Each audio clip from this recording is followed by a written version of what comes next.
অনেক নাপাক প্রাণী, ওই নাপাক প্রাণীর মানুষগুলো আজকে সম্মানিত। কারণ জানুনি আল্লাহ চাইলে কোথায় থেকে কোথায় সম্মানিত করায়। কেন জানুনি যে কোরআন লাউ আনজালনা হাযাল কোরআন আলা যাতি আয়াতের ব্যাখ্যায় কত জায়গায় কোরআনকে স্থাপন করতে চাইলে দূর পারতাম না, কেউ তো ভাবলো না। অথচ পাহাড় বলল পাহাড় নেসনারে 30 পারা কোরআন, পাহাড় বলল সম্ভব নয়, আগুন পানি মাটি বাতাস ওরে তোরা নেসনা আমার কোরআন। এরা বলল যোগ্যতা নাই। ওরে বিশাল মরুভূমি রে, এত বিশাল জমি রে, তারপরও নেয় না বাতাস, অক্সিজেন ছাড়া মানুষ চলতে পারে না। ওই বাতাস রে নেসনারে কোরআন রে কয় না, যোগ্যতা নাই। অথচ মাত্র 5 বছর থেকে 100 বছরের একজন মাত্র যুবক পুরা 30 পারা কোরআন সিনার মধ্যে লইয়া চলতে আছে। মানুষ বড় দামি রে, জবান খুলে বলুন আল্লাহু আকবার। ঠিক কি বাবা? কত দামি মানুষ। ওই মানুষ একজন আসলে গরু করে, ছাগল করে, তো যেতে কয় হেতার জ্ঞানটা কেমন বুঝে আসে না। কথা বলেন বাবা? আমি কথাগুলো আমি প্রধান বক্তা, আমি পয়েন্টে বলে সবাই জানি এলাকা কি লাগবো। চতুর্দিকে কথা ঘুরে আমার সাবজেক্ট আমার ঠিক রাখা লাগে। আমার কথায় দেখবেন সাবজেক্টে খবর আসে, আমার কথা মা বাবার কথা ঢুকতে হবে। এই পয়েন্টে কথাটা বলে আমি সাবজেক্টটা কথা রাখবো, কারণ প্রত্যেকটা ডিপার্টমেন্ট একটু একটু করে বক্তার ইঙ্গিত দিয়ে যায়। কথা বলে ঠিক আছে? এগুলো সবাই জবান খুলে বলুন আল্লাহু আকবার। এই মানুষ কোথায় থেকে সৃষ্টি হলো? এখন আরেকজন খারাপ দেখা যায়। কেমন দেখা যায়? মাইয়া দেখতে গেলে পছন্দ হয় না, সাবধান। কোন মেয়ে দেখতে গেলে বলবেন পছন্দ হয় না, এই কথা বলার অধিকার আপনার নাই।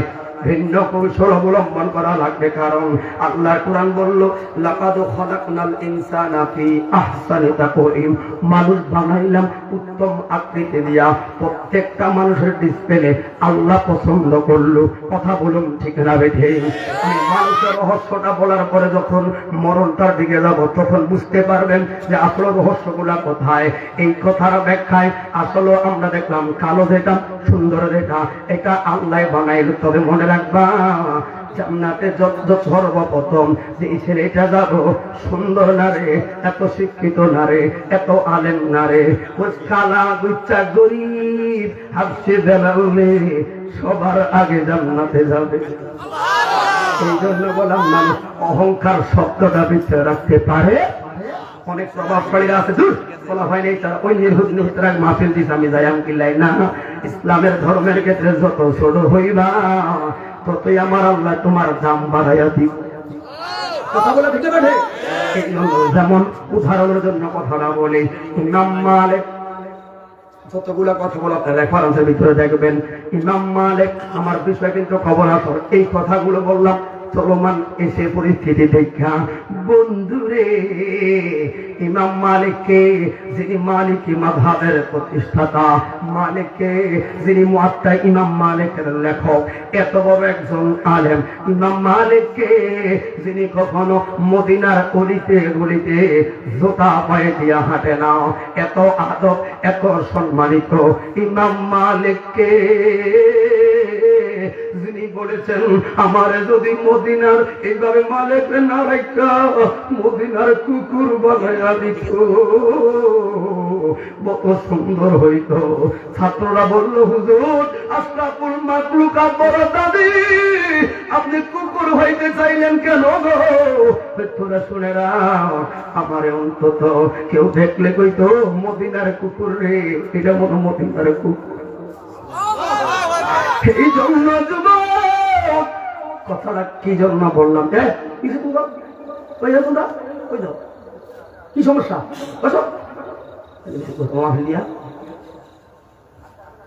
সবাই জবান খুলে বলুন আল্লাহু আকবার। ইমাম সাহেব সাক্ষী থাকবেন আমি তোমার খারাপ চাই, জীবন দাওয়াত করো না, আমি তোমাকে জান্নাতে বসাতে চাই। কথা বলুন।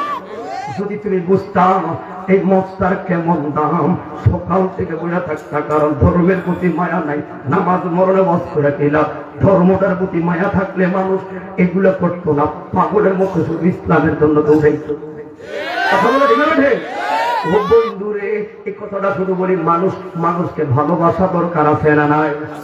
এই ভালোবাসার জন্য কথাটা বলে যায়, মানুষের মধ্যে আগে মিলের প্রয়োজন।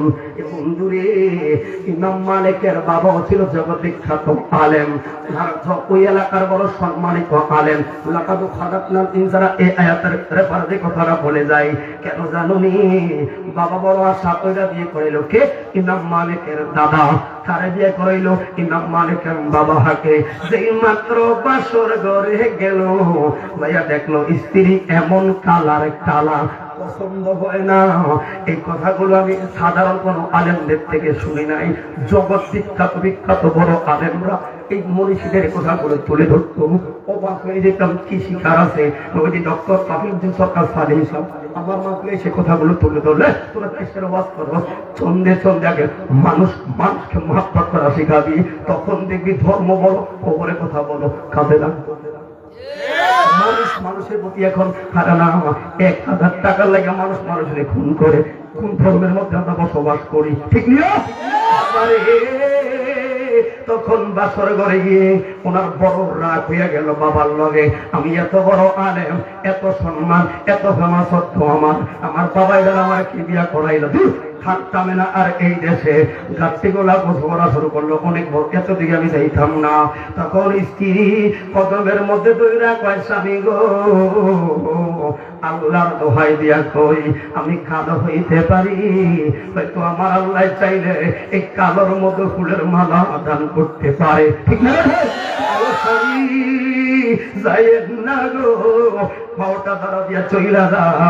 মহিলা সর্বশেষ দেখলো রাখার কোন সুযোগ নাই, তখন হাতটা জোর করে বললেন, আচ্ছা কোনো সমস্যা নাই, অন্তত আজকে বাসরা একটা রাত আমার কাছে থাকবেন। কই কেন?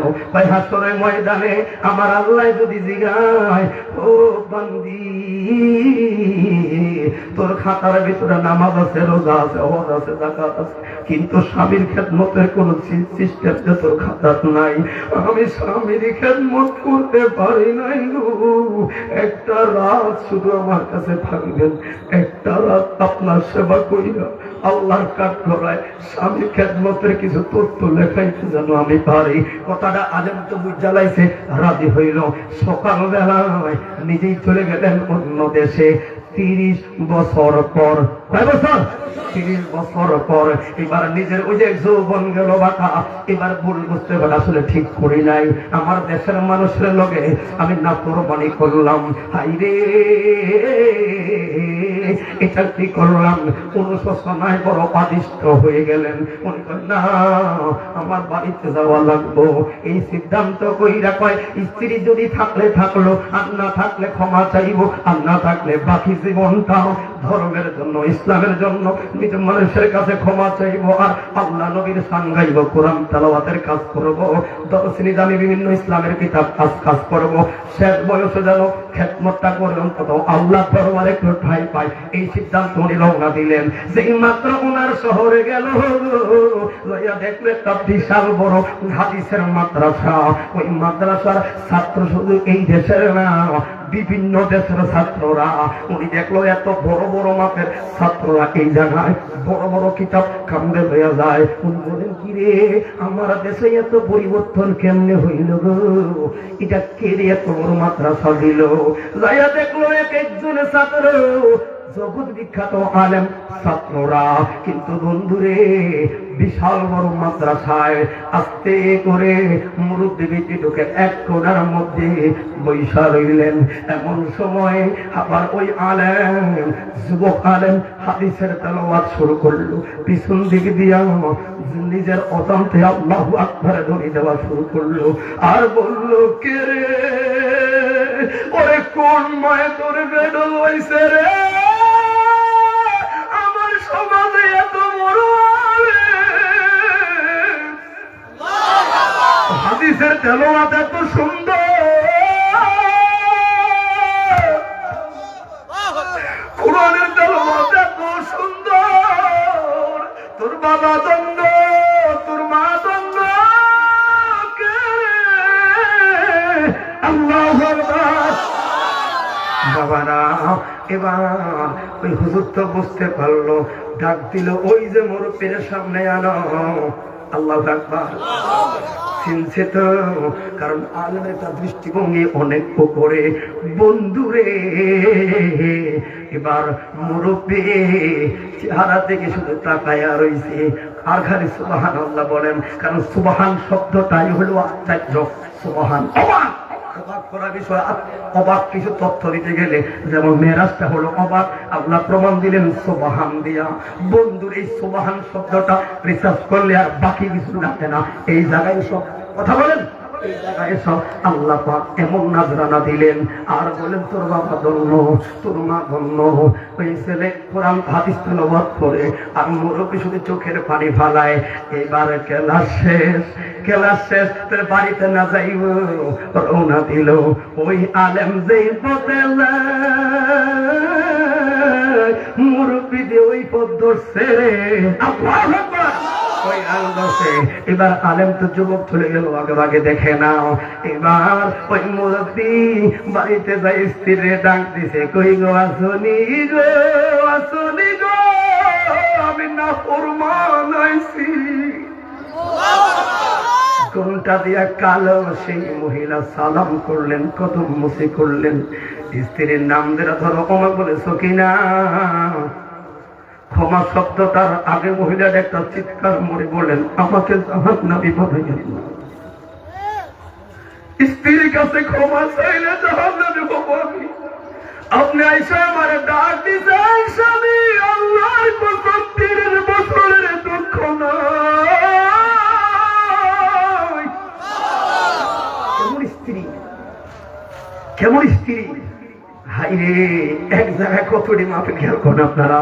ঘুম দিকে ভাই এই শব্দ ওই শব্দের বাসনা হয়। আপনারা মনে রাখেন বাবা, মনোযোগ থাকলে কথাটা আমি বলে দেবো ভাই, কারণ এটা আমার সমাজ। এই জায়গায় মন করা কথা বলে লাভ না, কিছু পুরা হাতে ভিত্তিক কথা বলে অন্তরটায় টাচ করে। এই জন্য বলি বাবা রে, এবার ঘরে খানা দানা শুরু করলো। বিবির কাছে গল্প কয়, বিবি জানুনি এই সমাজে এত বড় আলেম, আল্লাহ এত বড় আলেম রে বিবি, কে রে তোর মা, কে রে তার বাবা, সনদ এবং মতন দইরা রেমা খান আনকোয়া যখন টানলে কলিজা ঠান্ডা। বিবি রে, এত বড় আলেম রে আমার সমাজে, এই আলেমটার কারণে সমাজটা সুন্দর। কে রে তার মা, কে রে তার বাবা, ধন্য তার মা, ধন্য তার বাবা। মহিলাটাই মুস্কি হাসে দিয়া কয়, ওই আলেম এখন দেখবানি তোমার সাথে খানা খাইব, দেখবানি। কয় কি কি কয় হ্যাঁ, বলে ডাক দাও।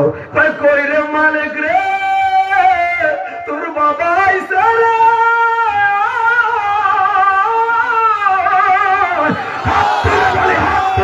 আল্লাহু আকবার।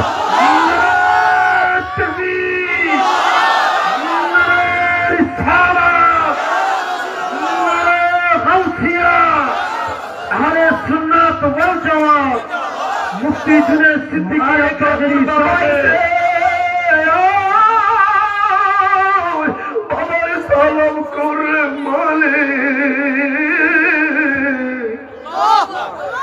মালিক কদম মুসি কইরা বাবার শুধু একটা কোরআন কারীমের আয়াত তেলাওয়াত করে দিলেন। কইটা লাকাদ খালাকনাল ইনসানা ফি আহসানি তাকওয়িম। আয়াতটা তেলাওয়াত করার সঙ্গে সঙ্গে মালিকের টান দিয়ে বুকে ধরে, বাবা আর লজ্জা দিস না। কথা বলুন ঠিক না বেঠে? আমি মানুষ হতে পারে অতি সামান্য, ঠিক না বেঠে? আমি মানুষ হতে পারে জীর্ণ শীর্ণ, যাকে ভালোবাসি তিনি অতি অরণ্য, ঠিক না বেঠে?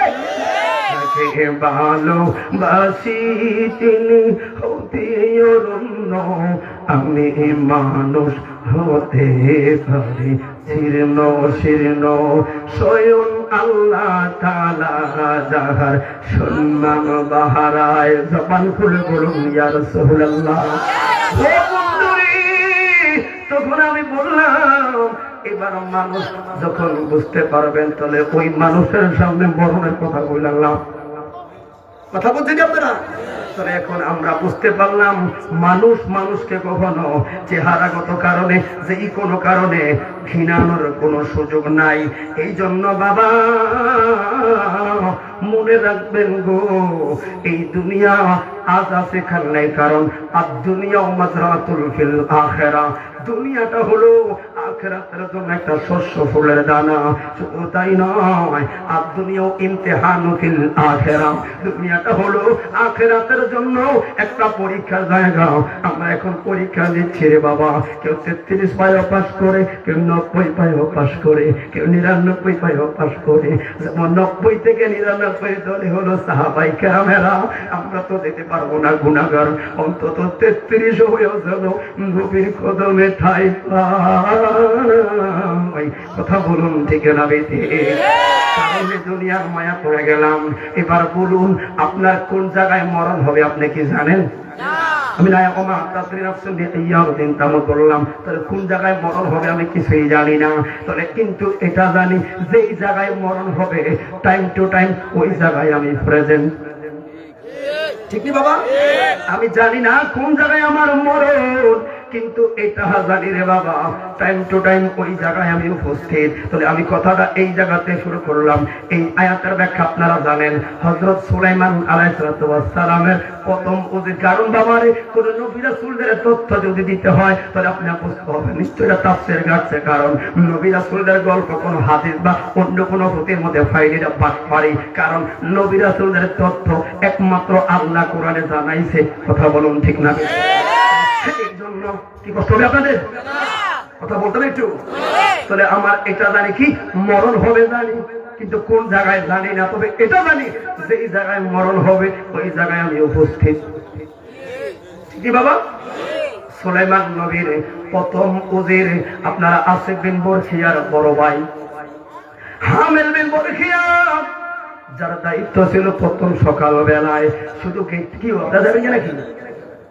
আপনারা বলে ওই মিস্টার ওয়াজ কথা ভালো লাগবো, সিডি কইব, শান আইব, যে আল্লাহর কোরআনের তাফসীর শুনতে আসলে আনন্দ লাগে, মন লাগে। কথা বলেন যে ভাই হামিল বিন বরখিয়া সকাল বেলায় যেই মাত্র দরজাটা খুলতে গেল একজন বিকট চেহারার লোক এসে ধমক মারলো, মনে হয় যেন গলার মধ্যে ধরবে।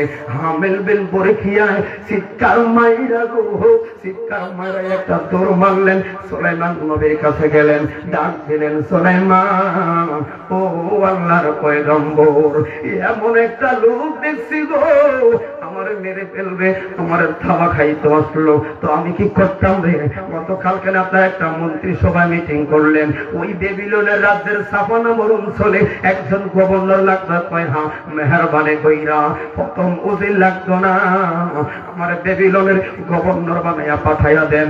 খিরে পাগল হইছনি, এখান থেকে বেবিলনের দূরত্ব পায় 2000 মাইল, কেমনে তোমারে পাঠাইয়াম? কয় আপনি আমার আর হাসাইয়েন না। কয় কেন?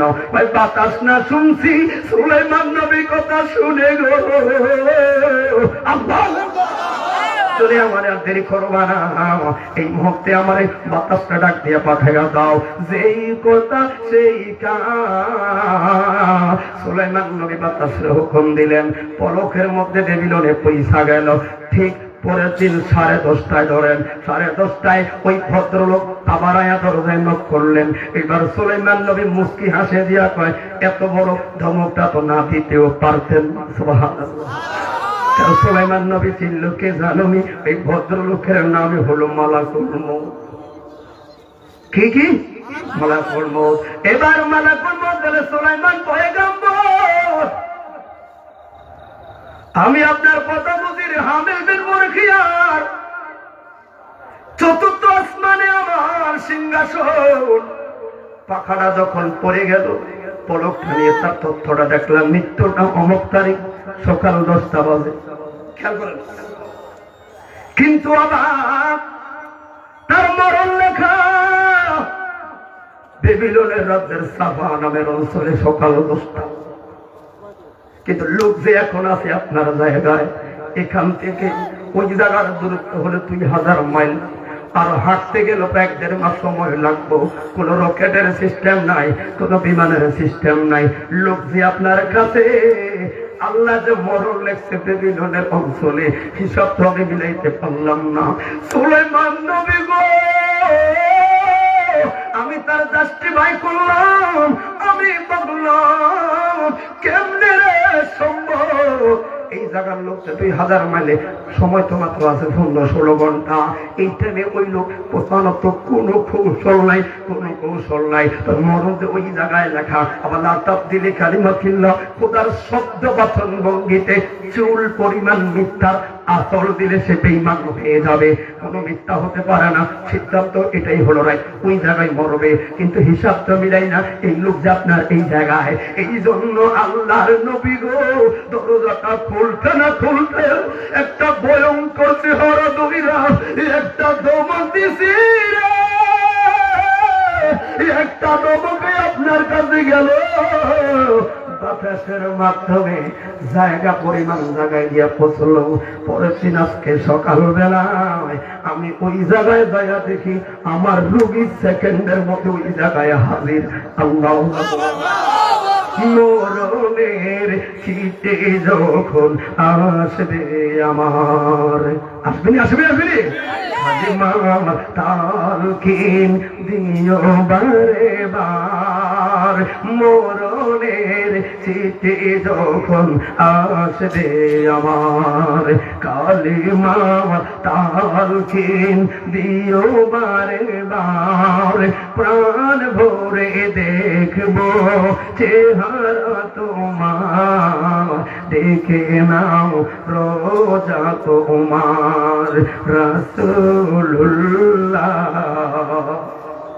রাসূলুল্লাহ কি উপায় হবে আমার, রাসূলুল্লাহ কি উপায় হবে আমার। জবান খুলে বলুন আল্লাহু আকবার। তবে এই আয়াতে শুনলাম কোন জায়গায় মরণ আমি জানি না, তবে ওই জায়গায় থেকে আমি প্রেজেন্ট। এবার আসুন আমরা একটা দোয়া করি। কিসের দোয়া জানুনি? আমরা করি মিনহা খালাকনাকুম ওয়া ফিহা নুঈদুকুম। কই না আমরা করি না? কোন সময় করি জানেননি? যখন কবরের প্রথম মাটিটা দেই। জি ঠিক, অন্য সময় হয়নি আমরা না, শুধু দেই। কিন্তু আমার নবী এই জায়গায় একটা হাদিসের বিশাল পাহাড় জমায়া গেলেন। আমার নবী বলে, উম্মত লোকটা তোমার আত্মীয় না হইতে পারে গো, কিন্তু যদি তুমি সাথে সাথে জানাজাটা কইরা, কারণ এই গজারিয়া থেকে যেই কোনো একজন লোক যদি নবাব করে ওই মাপ যায় জানাজায় শরীক হয়, পর্দে কাপড়া সবার পক্ষ থেকে আদায় হবে, আর সবাই গেলে তো সবাই সওয়াব পাবে। কিন্তু আমার নবী বললেন অন্য কথা। এবার উম্মত যদি সময় থাকে একটু যাও না, লাস্টার মিছিল যখন কবরে যায়, মিছিল লয়া যখন কবরে যায়, কিছু বলা লাগবে না, অন্তত একটু জিজ্ঞাসা ওই লোক কইল আমরা একটু তারপরেও যাও কেন? এরপরে কি দাঁড়াইয়া থাকবা, পরিবার দাদা ফোন কাফন করবে, তারপর একটা স্লোগান উঠবে। কি স্লোগান জানি? এই খবরে কত মাটি গো, কেউ ধরবেননি। ওই সময় বিসমিল্লাহ কইয়া দৌড়াইয়া যায় কবরে প্রথম মাটিটা ধরবি, আর মিঠা খানা কইয়া কবরে ডাইলা দিবি। লাশটা দাপনে পর একটু মুনাজাতে আইবি। আমি নবী কইলাম রে, সঙ্গে সঙ্গে একটা উহুদের পাহাড় পরিমাণ সওয়াব লয়ে আইবি।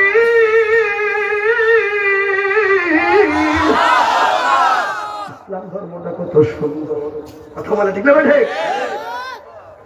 মুশরিক ভাই আরেকজন, কিন্তু আমি একটু থাকলাম উহুদ পাহাড় পরিমাণ সওয়াব। ইসলাম হলো শান্তির ধর্ম, ঠিক না ঠিক?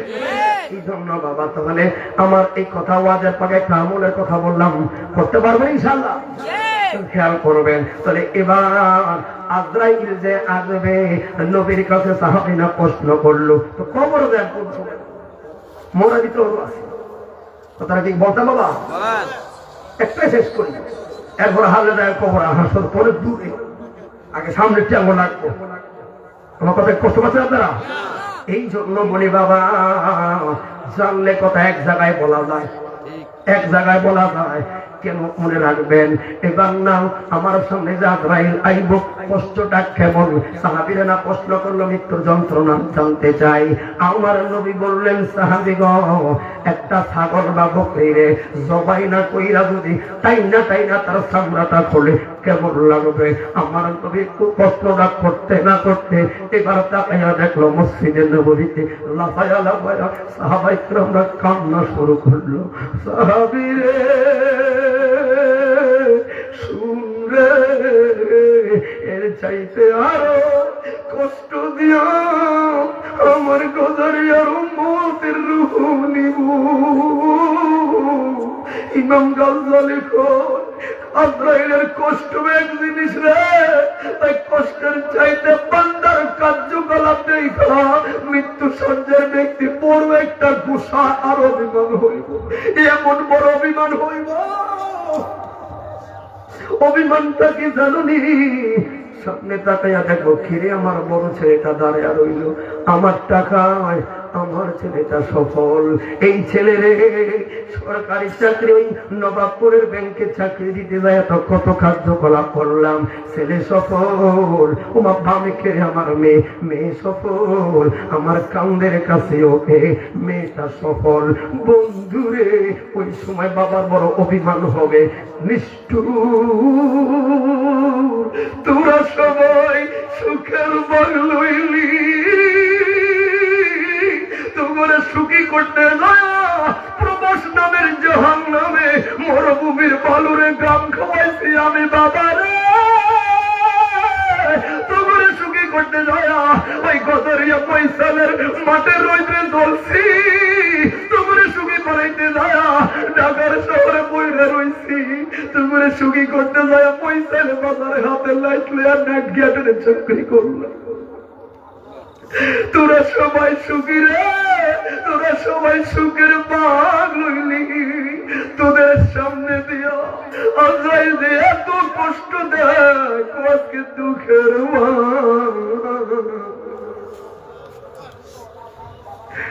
দুঃখের বাঘ তোকে লইলি না।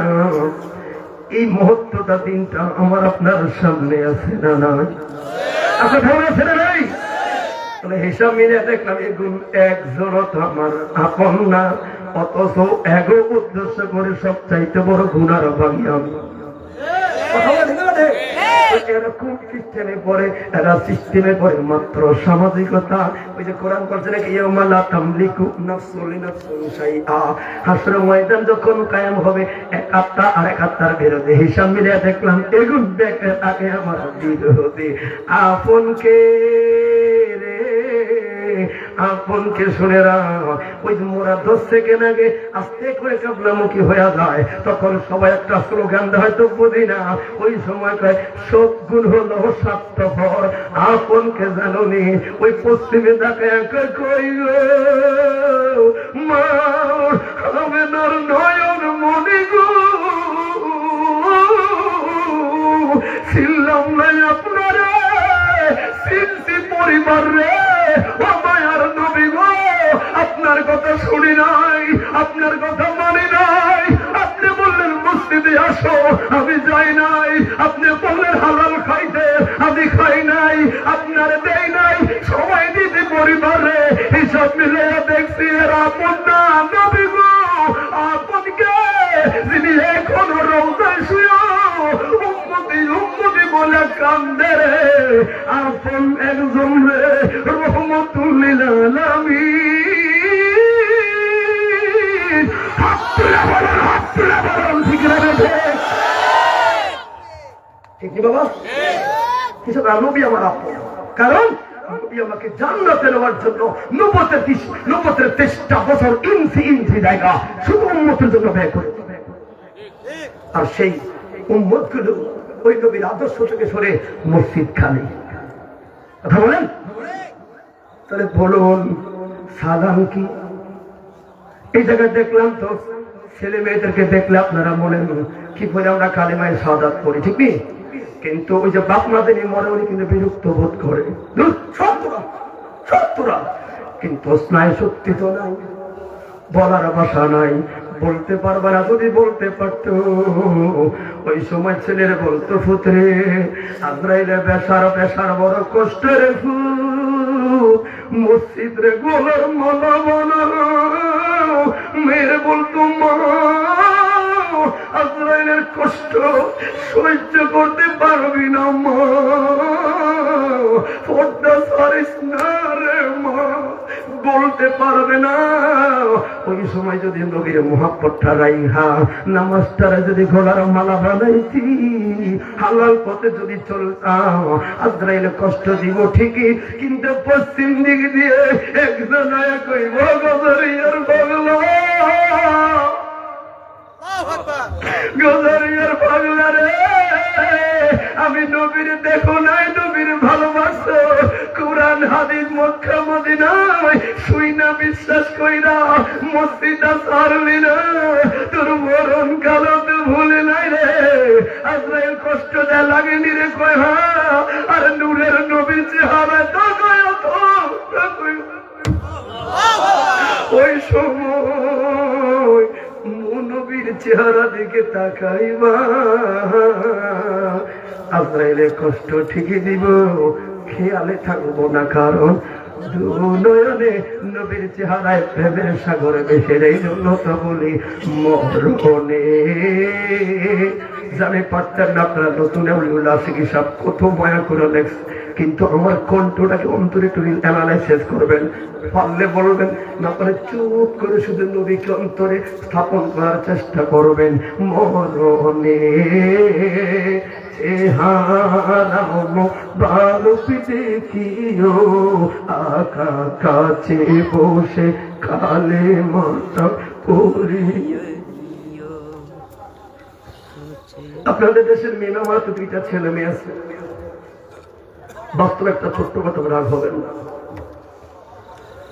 গত বছর খানা খাইতে দুপুরবেলায়, তখন বলা হঠাৎ করে কোনো একটা কারণে বলে ফেললাম, শোনো না 8 বছর হলো বিয়ে করলাম, চলতেছে আলহামদুলিল্লাহ চলে, তার বাকি যতদিন বাঁচবো চালাইবো।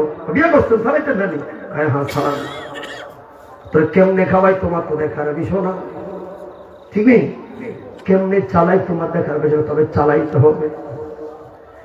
কষ্ট করে বাবা নামের শব্দগুলো আমরা বাবারা আসলে কত বোকা, দিয়েই গেলাম, ছেলের প্রতিষ্ঠিত করলাম দিলাম, মাইয়ার প্রতিষ্ঠিত করলাম দিলাম, স্ত্রীদেরকে বড় করে তাদের পরিবারমুখী করলাম দিলাম, মৃত্যুর আগ পর্যন্ত বাবা নামের বোকাগুলো আমরা দিয়ে গেলাম, ঠিক নেই? তখন বললাম, আচ্ছা সব দিও, অসুবিধা নাই, তবে আমি একটা তোমার কথা কেন জানো নি, রোজ হাসরের ময়দানে কোনো কারণে যদি ঠেকে যায়, কোনো কারণে যদি 50 বছর চালাইলাম, কোনো কারণে যদি রোজ হাসরে ঠেকে যায়, স্বামী হিসাবে না দাও, অন্তত আল্লাহর থেকে ছোট্ট একটা আমল আমাকে দেওয়া যাবে, স্বামী হিসাবে নাও দাও, একজন মুসলিম হিসেবে আল্লাহর হস্তে স্বামীর হকে চাইতাম অধিকার লয়া, অন্তত আল্লাহর হস্তে কি ছোট্ট একটা আমল দেওয়া যাবে নি বলো? খানাটা হাত থেকে পাবে কি উত্তর দিতাম? যদি বলতাম দিব হবে মিথ্যা, যদি বলতাম দিব না পরে স্বামীর মুখ হবে খারাপ। কোন দিকে যাই আমি তবে দোয়া করি, আল্লাহ এমন পরিস্থিতিকে আপনাকে না পালা, একটা গেছে কৌশলে এমন পরিস্থিতি আল্লাহ আপনারা না পালায়, তো তারপরও তো আমি বুঝে ফেললাম জিরো, ঠিক আছে বাবা? আমার বেলা হোক, আপনার বেলা হয় জিরো না, না মূল জায়গায় কেউ, কারণ আমি জানি না ইন্না বাদশা রাব্বিকা লাশাদীদ, কঠিনের কঠিন হবে যেদিন রহমান, শুধু তাই না আমি এটাও তো জানি, ফামান ইয়ামাল মিসকালা যাররাতিন খায়রান ইয়ারা ওয়া মান ইয়ামাল মিসকালা যাররাতিন শাররান ইয়ারা। যাররা যাররার ব্যাখ্যায় যখন আমার হিসাবটা মারবো, কোন দুয়ারে তখন আমি ঠাই পাবো? এই জন্য তো সবাই বললাম দুয়ার শুধু একটা, আমার নবী হলো রহমতুল লিল আলামিন, ঠিক আছে? এই দোয়া ছাড়া যদি রহমতুল লিল আলামিন দয়া করে আর নবীর উসিলায় যদি আল্লাহ দয়া করে, এছাড়া যেটুকু আমল করি এই আমল দিয়া জান্নাতে হুদা পারতাম না। জান্নাতে যাওয়ার একমাত্র রাস্তা হলো আল্লাহ পাকের রহমত। আর আমাদের একটা আশা হলো আমার নবী রহমতুল লিল আলামিন। কথা বলুন ঠিক না বেঠে? কথা বলে ঠিক কি বাবা? তো আমরা বক্তারা তো কত সাঙ্গাইলাম, এই করলাম সেই করলাম, কিন্তু মূল হিকমতের জায়গাগুলো তুলে ধরি নাই। এই জন্য নামাজ পড়ি মাঝে মধ্যে কিন্তু স্বাদ লাগে না, এই জন্য আপন যাই না। ওই স্বাদটা লাগাইতে হবে, তখন দেখবেন খাতাটা ফলাইয়া দুটুকে মসজিদে। ঠিক না বেঠে? বলি বাবা বলুন, মরণে চেহারাম বারক দেখিও, আকাশ কাছে বসে কালে মাটা পড়িয়ে দিও। মরণে চেহারাম বারক দেখিও, আকাশ কাছে বসে কালে মাটা পড়িয়ে দিও। কারা কারা স্যার একটু হাতটা করে দেখান যাই।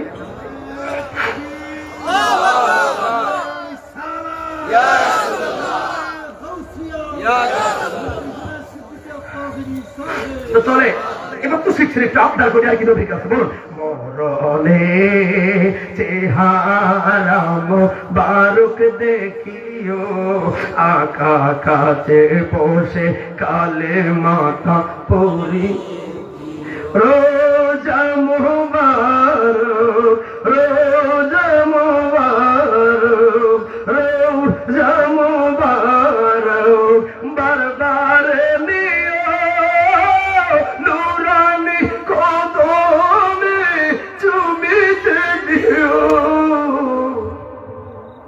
নুরানি কদমে চুমিতে দিও, চুমিতে দিও আমার রূহটা, আমার রূহটা বের হতে হাসিটা দিও, আমার রূহটা বের হতে হাসিটা দিও, তোমার নূরানি হাত আমার কপালে দিও। একটু যাচাই করে দেখবেন, পৃথিবীর কোটি কোটি নাত রাসূলের ভিড়ে এই নাত রাসূলটা কেন যেন অন্তরে লেগে যায়। আমি অনেক জায়গায় বলি, কমই ভাই আমাকে বলতে, হুজুর আপনাদের সাথে আমাদের কিছু ধাঁধা রাখতে পারে, কিন্তু নাত রাসূলটা এমন একটা পর্যায়ে কেন যেন আমার কলিজাটা ঠিক করে হইল। গোসল করায়া জানা যায়নি রে,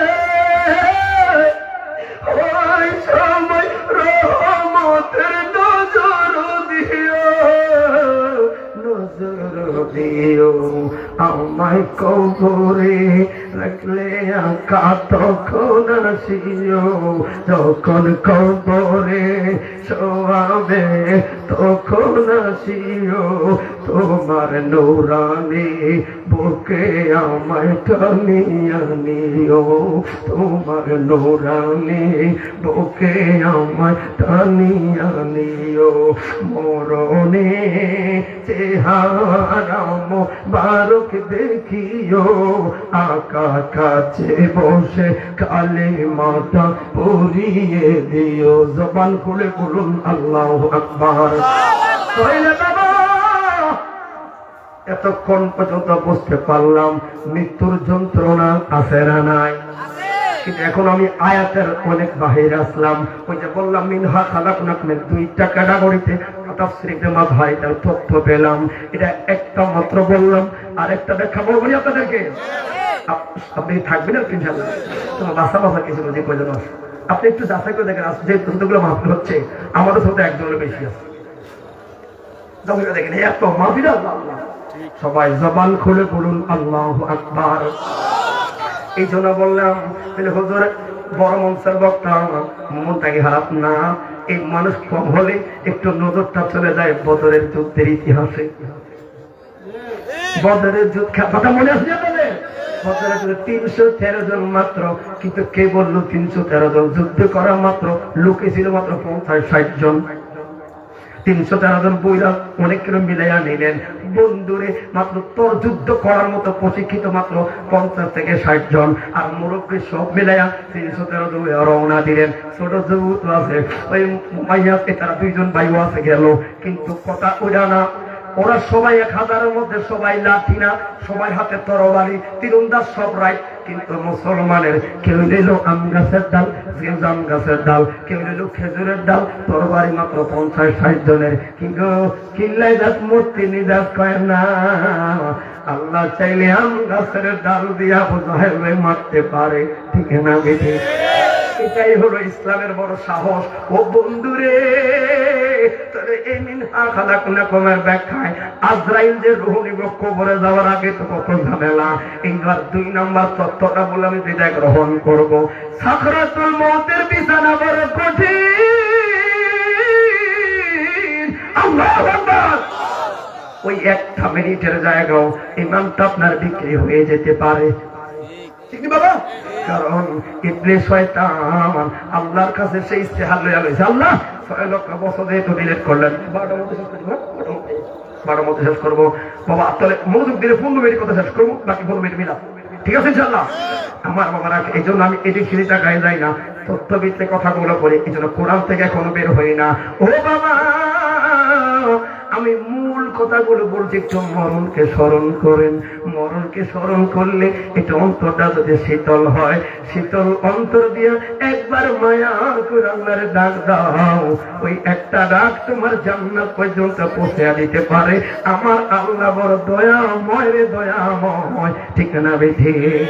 এই জন্য বাবা, মরার যন্ত্রণা কি, সাকরাতুল মউতের বিছানায় কি, কবর হাসর আবার অন্য থেকে বলবো, এই জায়গায় কথাটা রেখে যাব। আমরা জানি ঈসা আলাইহিস সালাতু ওয়াস সালাম 3টা পয়েন্টের একটা পয়েন্ট বললাম, 2 নম্বর পয়েন্ট আমি বলে যে তাফসীরে মাযহারিতে খুলে দেখবেন কেমন ভাবে বললো। আয়াতগুলো আনলো, কুল্লু নাফসিন যায়কাতুল মউত, আয়াতগুলো আনলো, মিনহা খালাকনাকুম, মানুষ মৃত্যু নিয়ে কথাগুলো বললো, কোথায় কোথায় ইতিহাসগুলো টানলো। অবাক হয়ে গেলাম, আমরা তো পড়ি না ভালো ভালো কিতাব, মনীষীদের কিতাবগুলো পড়ি নাই। আবার খাসাইসুল কুবরাতে নবী রাসূলদের ইতিহাসে এমন কিছু তথ্য বের হলো। বাবারে, ঈসা নবীর আল্লাহ মুজিজা দিল, নাম্বার 1 মুজিজা হলো উনি মরা মানুষ জীবিত বানাতে পারেন। এই ক্ষমতা ওনাকে দিলেন কে? কথা বলেন কে? বাবা, কথাগুলি খারাপ থাকবে, এই কথাগুলো একটু খেয়াল করুন, সাবজেক্ট দিলেন এমন। এবার ঈসা নবী বাড়িতে যায়, বাড়িতে যাওয়ার পাশে দেখলেন একজন মহিলা চোখের পানি ফলাইয়া কান্দে, এই হাসে এই কান্দে, এরকম বাসভঙ্গি করে। ঈসা নবী করে, কে রে এমন করে কেন মহিলাটা? তবে উম্মতটা তো আমার দেখার দায়িত্ব, কারণ নবী ও মাসুম, নবীর কোমলমতি, নিজ বড় আকলওয়ালা, বড় দয়াময়। এবার যায় ওই নবী আমার ঈসা রুহুল্লাহ ডাক দিলেন, মা মা। এই জায়গায় সামনে দেখলাম ছোট্ট একটা কবর দেখা যায়।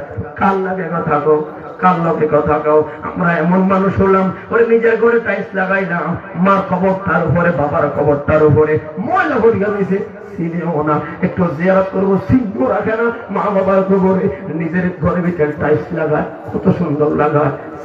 এই জন্য বললাম, শিক্ষা জাতির মেরুদণ্ড মিথ্যা, সুশিক্ষা আর দিনী শিক্ষাই হলো জাতির মেরুদণ্ড, ঠিক না? বাবা, কথাটা খেয়াল করবেন। এবার ওই মহিলা ঈসা নবীর দেখলে বললেন, আল্লাহু আকবার, ও মা ঈসা নবী গো, আপনার পাইলাম ভালো হইল, আপনি না মরা মানুষ জীবিত বানান। কয় মা, আল্লাহর ইশারায়। ও বন্ধুরে, শর্ট করে দেই কথাটা, আরো ছোট করি, যদি বুঝতেন কথাটা অবাক হইতেন।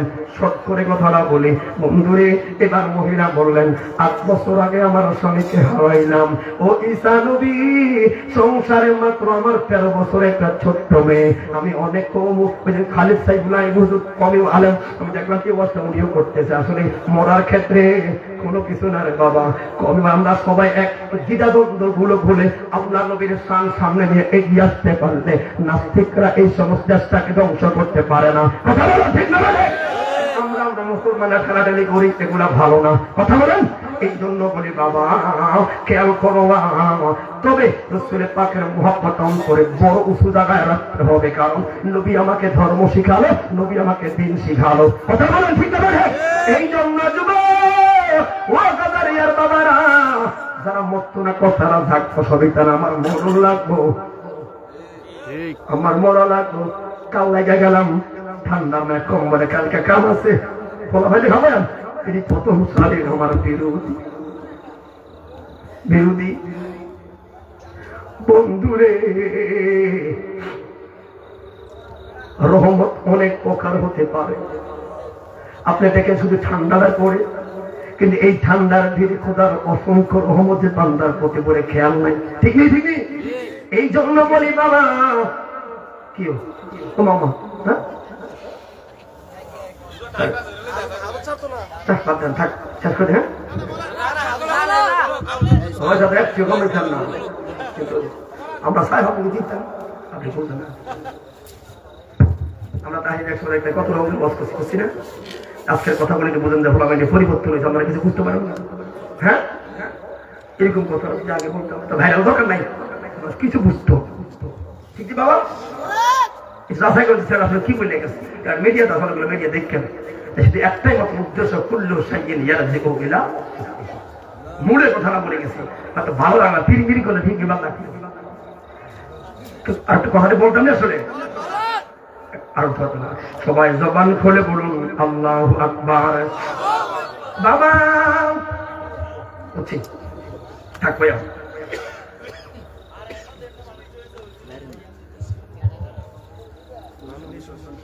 সংসার আছে, আরে সংসার কামে যান কইতাম কোন দিনে জানি মরণ হবে গো, আমার তারিখ জানা নাই,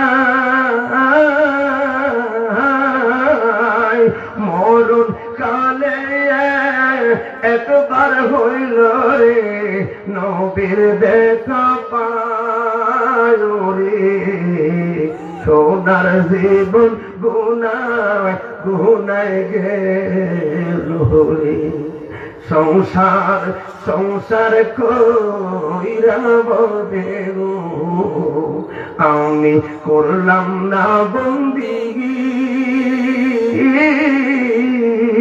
কিভাবে কাটাও আইব আমি রে খবরের জিন্দিগি রে, সাদের জীবন গুনায় গুনায় গেল রে। ঠিক না বেঠে? আমি নিঃশ্বাস ছেড়ে বিশ্বাস কইরা রে একবারে বাদলাম বাড়ি গো, বাড়ির পাশে পুকুর পরে রে একদিন বাঁধব বাঁশের ঘর, সেদিন মায়ো নাই রে বান্ধব নাই রে, কেউ লইব না খবর রে, সোনার জীবন গুনায় গুনায় গেল রে। ঠিক না বেঠে? বাবা মনটা তো খারাপ হয়ে গেল, যাই হোক এত বলে কারণ রহমান তোর মা তো ঠাই তো লাগবো। এবার ওই মহিলাটা বললো হুজুর 13 বছর মেয়েটা 3 মাস আগে এই কবরে ঢুকলো, মেয়ে বড় আনন্দের, মেয়ে বড় কলিজার টুকরা, আমার মায়া ছাড়া আমার ভালো লাগে না, কারণ এই মেয়ে ছাড়া আমার তো কেউ নাই। এই জন্য ওই দুনিয়াতে যেমন খেলতাম এই কবরের সামনে আইসা মায়ার লগে খেলি গো, মাইয়াটা এমন স্বার্থপর হলো, একটু মার কথার উত্তর দেয় না 3টা মাস। একটা 2টা মিনিটের জন্য যদি একটু উঠাইতেন দেখতাম একটু আমার মেয়েটাকে, আল্লাহু আকবার, উঠাইতেন। ঈসা নবী দা বললেন কুম বিইذনিল্লাহ,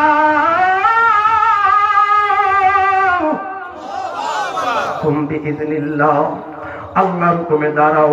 যে মাত্র এই কথাটা বললো খবরটা ফাইদা বন্ধুরে একটা মেয়ে 4 বছরে লাফ দিয়া ওইটা প্রথম দলিটা মানলেন আসসালামু আলাইকুম ইয়া ঈসা রুহুল্লাহ। 2 নম্বর সালাম দিলেন আবার আসসালামু আলাইকুম ইয়া ঈসা রুহুল্লাহ। তিন নাম্বার সালামটা দেওয়ার আগেই মা তো প্রশ্ন করলেন, মা কি গো 13 বছরের মেয়ে গো, তোমার যখন দাফন করলাম দেখলাম তোমার চুলগুলো কালো কালো, এখন তো দেখলাম তোমার চুলগুলো হলো সাদা রে মা, কেমনি হইল? এবার ওই মেয়েটা মার দিকে তাকায় কয়, মা কোন সন্তানের ক্ষতি হোক এটা মা বাপ কখনো চায় না, সবসময় মা বাপ সন্তানের কল্যাণকামী, কিন্তু আমার বেলায় এমন বিপরীত হলো কেন গো? কই কেন? কয় মা হইয়া কেমনে আমার কুফলে এত বড় বাড়ি বললি মা, বড় ক্ষতি করলাই আমার। কি ক্ষতি করলাম মা? বড় ক্ষতি করলাই আমার, এত বড় সর্বনাশ কেমনে আমার করলাম? কষ্ট কি ক্ষতি করলাম মা? আজ থেকে 3 মাস আগে যখন আমি মরলাম আজরাইল আইলো, কয় হ্যাঁ ও জননী, যখন আয়া শরীরে আজরাইল ভর করলো, এই জায়গায় চাপ মারলে ওই জায়গায় রুহটা পলাইব, ওই জায়গায় চাপ মারলে এই জায়গায় পলাইছে, সহজ বার হয় না মা, দেহের জন্য এত মায়া গো, ও গো মা। মনে রাখবা তখন বুকের মধ্যে আনলো, এমন জোরে একটা ভারী মারলো, জননী ওই দিন বাড়িটা যদি তোমার মেয়ের বুকে না পইরা জমিনে পড়তো, জমিনটা তুলা তুলা হইয়া যাইত, এত কষ্ট দিয়ে আমার হুটা নিছে, এখন আমি আসলাম কবরে 3 মাস পরে বোমা, এখনো আজরাইলের কষ্ট তখন যায় না। এখন ঈসা নবী দোয়া করলো, আল্লাহ মেহেরবানি করে আমার রূহ দিল, কবরে উঠা যেই মাত্র বসলাম আর বললাম, কে রে এত বড় ক্ষতি করলে? কয় কেন? আবার তার মানে 3 মাস আগে কষ্ট দখল যায় না, এখন যে তো আবার রূহ পাইলাম, আমি জীবিত হলাম, তার মানে আমার আবার মরা লাগবো, আর ওই মরলে তো আজরাইল আবার আইব। আমার মা 3 মাস আগে গো কষ্টের দখল যায় না, এখন আবার রূহ পাইলাম রে, তার মানে আবার আমার মরা লাগবো। ও মা একবার যন্ত্রণা ভুলি নাই, আবার মরা লাগবো, এই চিন্তায় কবর থেকে উঠতে নাই উঠতে গো, কালা কালা চুলগুলো সাদা হয়ে গেল, জবান খুলে বলুন আল্লাহু আকবার। 4 বছর মেয়ে লোকে যদি আজরাইল এমন আচরণ করে, কি শিখতে পেলাম তাফসীর এই ব্যাখ্যা থেকে? তাহলে আমার বয়সটা 34, আমার লোক তার বড় খারাপ আচরণ হবে, যার বয়সটা 40-50 আরো হবে। বাইরে মরার কথা স্মরণ করো, 5 ওয়াক্ত নামাজ পড়ো, হালাল পথে চলো, আল্লাহর নবীকে গলার মালা বানাও, দেখবা গরিব হলো শান্তি লাগবো। টাকা পয়সার অহংকার দুনিয়া মায়া থাকলে মনে করবা রহমানের দুয়ার থেকে অনেক পিছনে, আর রহমানের দুয়ারে ঠাই নিতে চাইলে দুনিয়াটা লাগবে খারাপ, আর খারাপ লাগলে মনে করবা প্রেম আসছে, আর ওই প্রেম দিয়ে খবরে গেলে মন গান আগে প্রশ্ন করার আগে আপনার সম্মানে সালাম দিবে, ইয়া নবী সালাম।